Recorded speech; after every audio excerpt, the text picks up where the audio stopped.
11મા વચનામૃતમાં સ્વામિનારાયણ ભગવાન કહે છે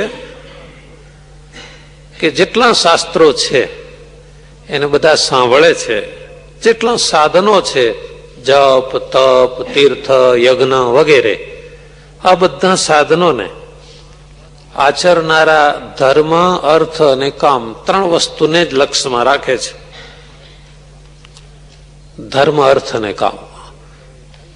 જપ કરે યજ્ઞ કરે કંઈ પણ કરે તો કે છે ભાઈ ધર્મ અર્થ અને કામ ત્રણ પરત્વે જ રહી જાય છે. ધર્મ અર્થ અને કામ પરત્વ જો રહે ને મોક્ષનો લક્ષ્ય ના રાખે તો એના કરેલા સાધનોનું પુણ્ય થોડું મળે છે અને પુણ્ય પૂરું થાય એટલે પાછા જન્મ મરણના ફેરા ચાલુ થાય છે, ભગવાનના ધામને પામતા નથી. પણ એ તમામ સાધનો જો ભગવાનને રાજી કરવા માટે કરે તો એ સાધનો ભક્તિ રૂપ બની જાય છે. તમે ગમે તે કામ કરો, યજ્ઞમાં બેઠા હો,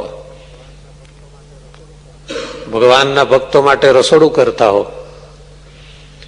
મંદિર વાળતા હો, ફૂલનો હાર પરોવતા હો, પુષ્પ લેવા ગયા હો, બાગ બગીચા કરતા હો, ખેતર ખેડતા હો, કોઈ પણ પ્રવૃત્તિ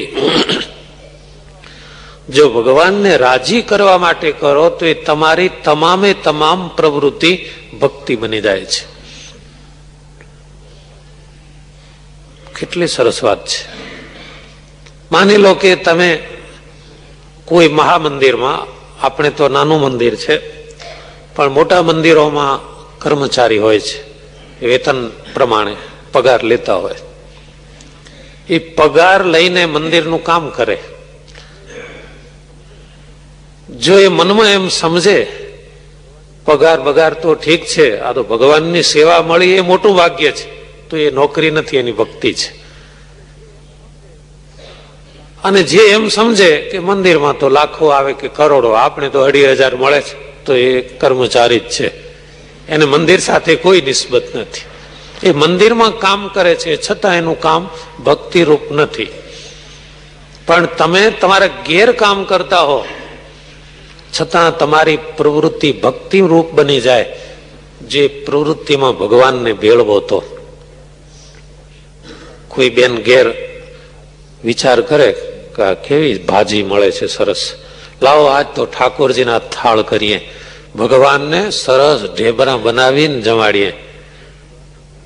ઠાકોરજીને એટલે ઘેર ભગવાનની મૂર્તિ પધરાવી હોય ને એ લક્ષ્ય રે, બનાવીને ભગવાનને અર્પણ કરીને જમે તો એનું એ તમામ કાર્ય ભક્તિમય બની ગયું, કારણ કે એના લક્ષ્યમાં ભગવાન હતા. અને જેના લક્ષ્યમાં એમ હોય ભાજી સરસ મળે છે, ઢેબરા બનાવશો હાજે બહુ મજા આવશે, જય ભગવાન, એ બંધન રૂપ થઈ ગયું, એ પ્રવૃત્તિ બની ગઈ. શ્રીજી મહારાજના જ શબ્દો છે, વિમુખ જીવની ક્રિયામાં અને ભગવાનના ભક્તની ક્રિયામાં ઘણો ફેર છે. કારણ કે વિમુખ જે ક્રિયા કરે એ પોતાની ઇન્દ્રિયોને લાડ લડાવવાને માટે કરે છે, અને ભગવાનનો ભક્ત જે ક્રિયા કરે એ ભગવાનને ભગવાનના ભક્તની સેવાને અર્થે કરે છે. પેલા લાડ લડાવે, આજ તો ઢેબરા જલસો પડી ગયો ને, આહા રંગ રહી ગયો, બસ, તો એની ક્રિયા બંધન રૂપ છે. હું જે કંઈ કરું છું એ ભગવાનને અર્થે કરું છું. અમારા ઘરમાં ઠાકોરજી બિરાજે છે, એમના માટે આ થાળ કરું છું. અને એ થાળ ધરીને પછી જમવા બેસે તોય અંદર એ ભાવ ચાલુ રહે કે વાહ, આજ તો ઠાકોરજીનો પ્રસાદ બહુ સારો મળ્યો.